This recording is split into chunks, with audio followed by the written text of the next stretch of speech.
If you're a successful women business owner who's struggled with emotional eating, this live is for you. And I'm going to go through 3 or 4 steps to help you get over the emotional eating and then explain why it happens and how you can fix it. So if you're watching this live, come and say hello, drop an emoji, say hello, let me know who's watching live. Um, Before I go, I'm going to be raising the investment to work in my program. Um, it's probably going to be around 3K to work with me for 6 months. And if you want the kind of results like Sam, who is now fitting into all her clothes, she's running rings around her fellow basketball players, sorry, netball players. Don't shoot me, Sam.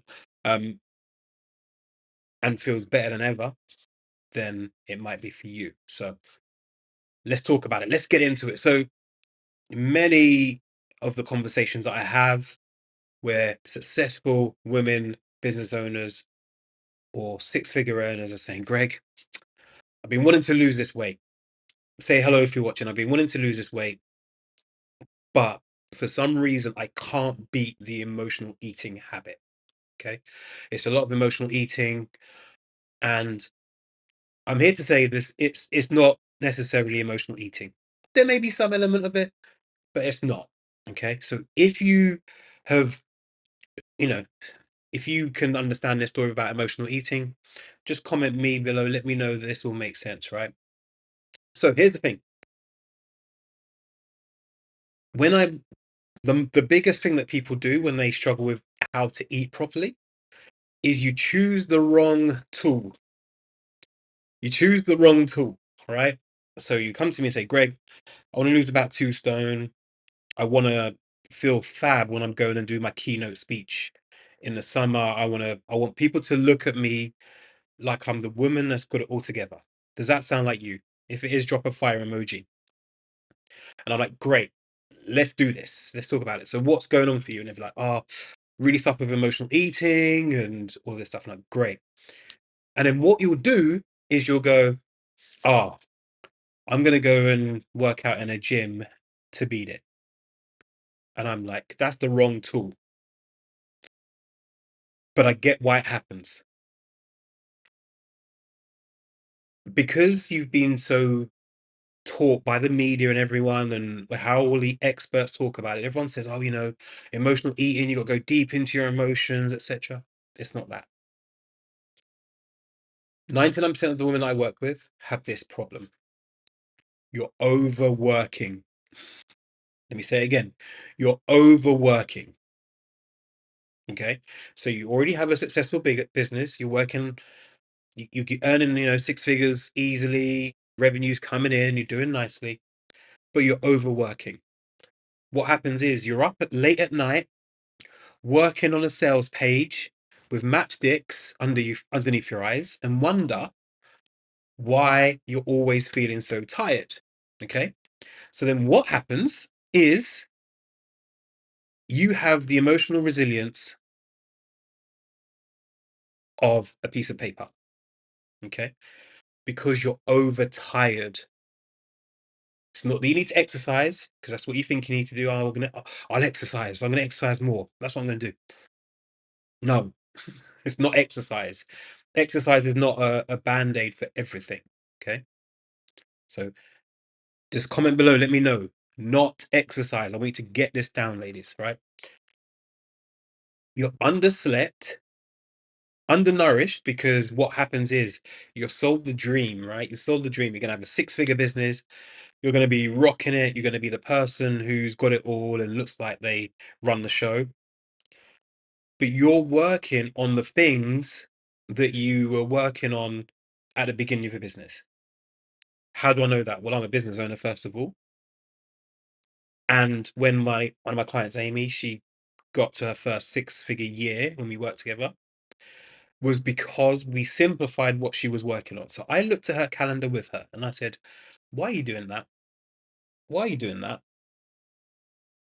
And the relief on her face when she realized that she had the permission to be able to put things down that she shouldn't be working on.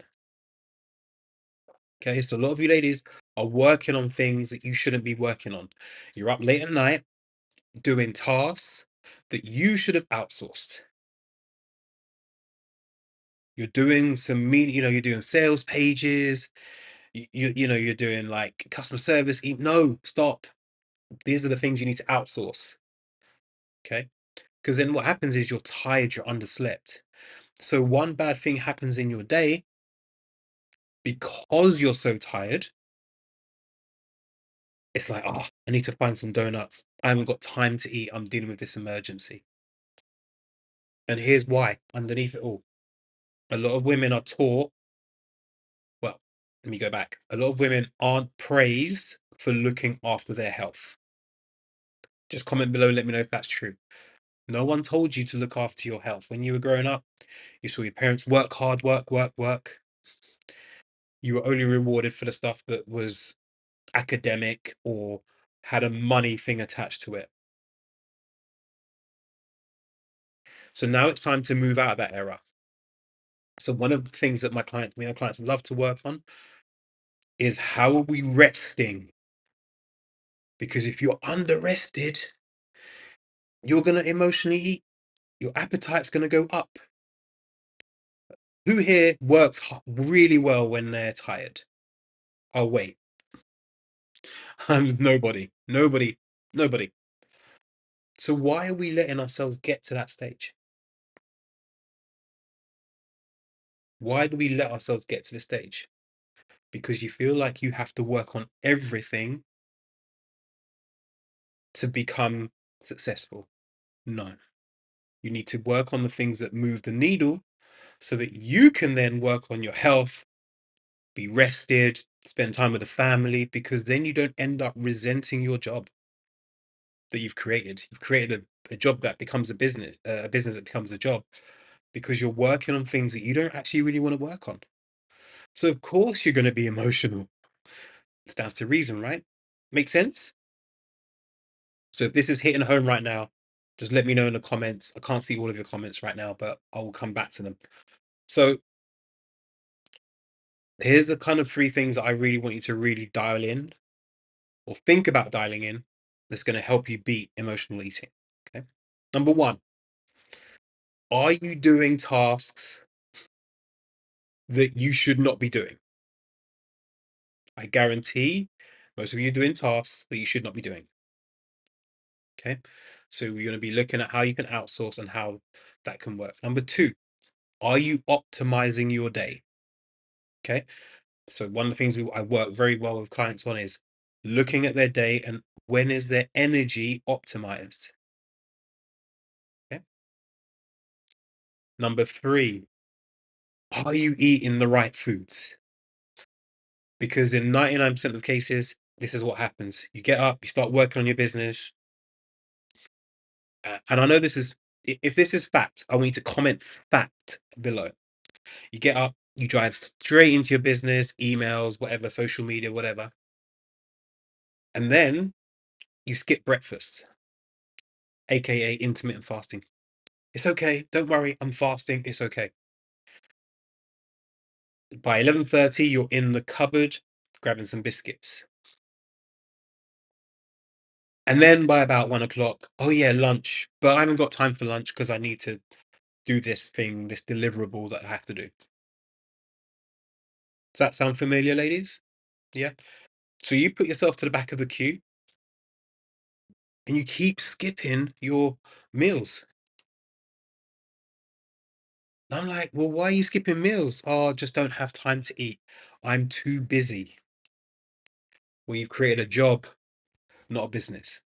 And deep down, I know some of you ladies really resent the business you've created. I know some of you deep down were sold the myth of flowers and it was all going to be pretty and the rest of it. But it's not. If you set up things in that way because you were taught, I have to do everything. No. Number four, I'm going to give you a bonus. If you want me to drop a bonus bit for you that's going to help you. So, number one, yeah, was are you doing the task you should be? Number two, optimize the work that you are doing for when you have the best energy. Number three, stop skipping meals. Okay. And another live, I'll talk about how nutrients should work and all that stuff, right? But if you want a bonus, I've got a bonus one for you. Number four, just comment bonus and I will drop it in and we have a look. Let's see who's saying they want to see the bonus. Sorry, it doesn't show me everything that I want to see. All right, here's the bonus one. A lot of you ladies are with partners who are very fixated on bang for the buck, right? I know because I'm a guy and we are very logical in our approach, right? So you want to see line by line of what you're going to get, okay? When actually, for you ladies, it's an emotional thing, okay? Your health is emotional. It's not a line by line thing, okay? So if you've got a partner, husband, who's like, well, we can't invest in that, it's too much. You put yourself to the back of the queue again. Instead of saying, no, I realize that actually looking after my health is actually going to create us more wealth. Looking after your health will create more wealth, not less wealth, more wealth. Does that make sense? And better health equals more wealth. In fact, there was a study I looked at, or a survey. The people that worked out, on average, earned 25 grand more than the people that didn't work out. Draw from it your own conclusions. So those are the things, ladies, that are impacting your feelings, thoughts, and actions around emotional eating. Now, if this is some value to you, I'd love you to let me know in the comments. Just comment value. I can't see all the comments right now, but I will come back to any questions that you might have. Drop them in below. Okay. And if you're interested in working with me to get you looking amazing, feeling great when you go on stage, when you show up for your keynotes, getting your jeans to fit like a glove and never have to go back up a size again, you can go to Zara and try all the clothes and you'll be asking, hey, I need a size down. Drop me a message. Let's talk and let's see how we can get you there. All right. So I hope this is valuable. I'll see you in the next time. Bye for now.